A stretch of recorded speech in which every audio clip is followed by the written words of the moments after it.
विश्व के सभी मेरे साथियों को राजरत्न अंबेडकर की ओर से जय भीम, नमो बुद्धाय। द अनटोल्ड अंबेडकर के चौथे भाग में आप सभी लोगों का स्वागत है। 1930 में डॉक्टर बाबा साहब अंबेडकर जी को लंदन में हो रहे राउंड टेबल कॉन्फ्रेंस के लिए न्योता भेजा गया। 9 करोड़ अस्पृश्य जातियों के प्रतिनिधि के तौर पर डॉक्टर बाबा साहब अंबेडकर जी को चुन लिया गया था।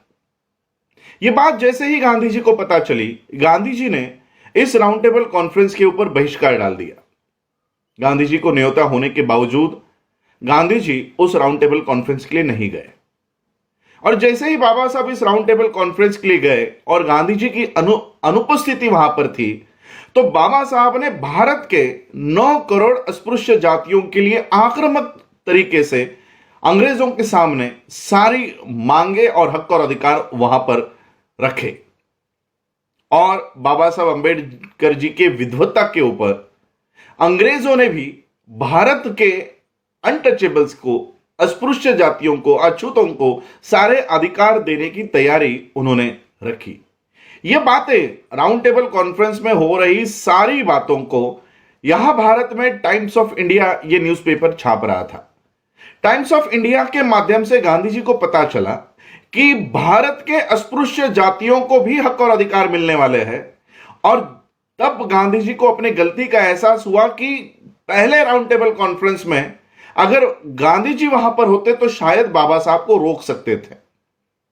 पहली राउंड टेबल कॉन्फ्रेंस खत्म हो गई और दूसरी राउंड टेबल कॉन्फ्रेंस की शुरुआत हुई। अंग्रेजों को लगा कि पहले राउंड टेबल कॉन्फ्रेंस में गांधी जी ने बहिष्कार डाल दिया है, तो दूसरे राउंड टेबल कॉन्फ्रेंस के लिए उनको बुलाने का कोई मतलब नहीं बनता। तो बिना गांधी जी को इनविटेशन देते हुए round table conference second round table conference की शुरुआत हुई। लेकिन गांधी जी बिना आमंत्रण के सेकेंड राउंड टेबल कॉन्फ्रेंस में पहुंच गए। और गांधी जी का एक ही काम हुआ करता था, जो जो हक और अधिकार डॉक्टर बाबा साहब अंबेडकर भारत के अछूतों के लिए मांगा करते थे, केवल खड़ा होकर बाबा साहब अंबेडकर जी का विरोध करना, इतना ही काम गांधी जी वहां पर किया करते थे। लेकिन बाबा साहब अंबेडकर जी के नॉलेज के वजह से, बाबा साहब अंबेडकर जी के विद्वत्ता के वजह से बाबा साहब अंग्रेजों को भारत के अछूतों की सारी समस्या वहां पर रखने में कामयाब हो रहे थे। तो गांधी जी ने वहां पर एक छुपा षड्यंत्र किया। वहां पर भारत के मुस्लिम्स, इनका जो डेलीगेशन गया था सर आगा खान इनके नेतृत्व में, गांधी जी ने इस मुस्लिम डेलीगेशन को अपने वहां खाने के लिए बुलाया।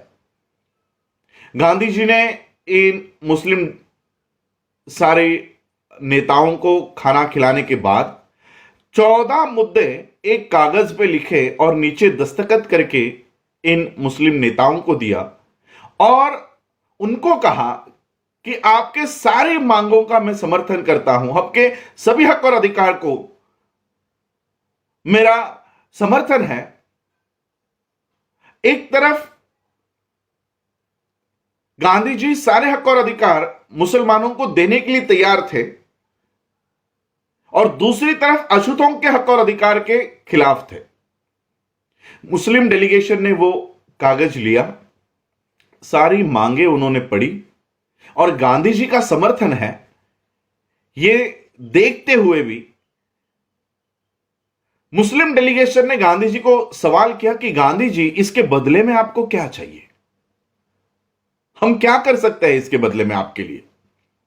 तो गांधी जी ने कहा, कल सुबह जब राउंड टेबल कॉन्फ्रेंस की शुरुआत होगी और जैसे ही डॉक्टर बी.आर. अंबेडकर अपने चेयर से उठकर जो जो हक और अधिकार भारत के अछूतों के लिए मांगने वाले हैं, वो सारे हक और अधिकार का विरोध आपको करना है।